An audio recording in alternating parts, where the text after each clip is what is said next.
যে বাংলাদেশের আপত্তিকর ঘটনাগুলোর একটা সামাজিক প্রতিক্রিয়া হচ্ছে।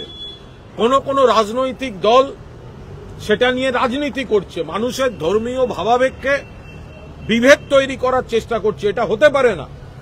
বাংলাদেশে একের পর এক ঘটনা ঘটছে আর কেন্দ্রীয় সরকার বসে আঙুল চুষছে, এটা তো হতে পারে না। একটা প্রতিনিধি দল আমরা মাননীয় রাজ্যপালের সঙ্গে দেখা করেছি, আমরা একটি স্মারকলিপি দিয়েছি। আমরা বলেছি যে বাংলাদেশে যে ঘটনা ঘটছে কেন্দ্রীয় সরকারকে সক্রিয় হতে হবে, কেন্দ্রীয় সরকারকে যথাযথ ব্যবস্থা নিতে হবে। এটা তো রাজ্য সরকারের এখতিয়ার নয়। ফলে আমরা মঠ মিশনের তরফে এবং বাংলা সিটিজেন্স ফোরামের তরফে রাজ্যপালের কাছে আমাদের অনুরোধ যে আপনি অবিলম্বে, এটা প্রতিবেশী দেশ শুধু নয়, আমাদের রাজ্যটা প্রতিবেশী রাজ্য, আমরা সব ধর্ম সবাই মিলে একসঙ্গে থাকি। তা আপনি রাজ্যপাল হিসাবে আপনি কেন্দ্রীয় সরকারকে কমিউনিকেট করুন যে কেন্দ্র অবিলম্বে প্রয়োজনীয় ব্যবস্থা নিক। একজন বিদেশ সচিব গেলেন, যেতে পারেন, আমরা তা নিয়ে বক্তব্য রাখার কেউ নই, কিন্তু যারা হামলা করছে বা করাচ্ছে তাদের সঙ্গেই মিটিং করে চলে এলেন আর এফেক্টিভ কোনো রেজাল্ট হলো না, তাতে লাভ কি?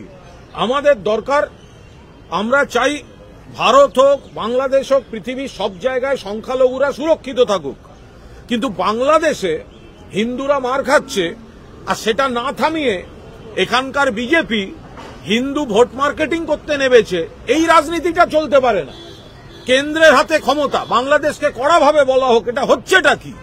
কেন রোজ এই ধরনের খবর আসছে? কেন সন্ন্যাসীদের আটকে রাখা হয়েছে? কেন কাউকে গ্রেফতার করা হয়েছে, আইনজীবী দেওয়া হচ্ছে না? কেন যে সন্ন্যাসীরা দেশে ফিরতে চাইছেন তাদের বাধা দেওয়া হচ্ছে?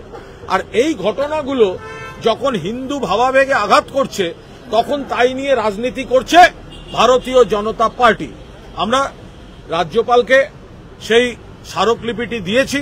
আমরা অনুরোধ করেছি যে আপনি বাংলার রাজ্যপাল, আপনি অবিলম্বে কেন্দ্রীয় সরকারকে বলুন যথাযথ ব্যবস্থা নিতে, যাতে এই ধরনের বাংলাদেশের উপর একটা চাপ তৈরি করা যায়, বাংলাদেশকে স্পষ্টভাবে বলা যায় এবং সেটা একটা কার্যকরী ব্যবস্থা হয়, এফেক্টিভ ব্যবস্থা হয়, যাতে ওখানের এই কাজগুলো বন্ধ হয়।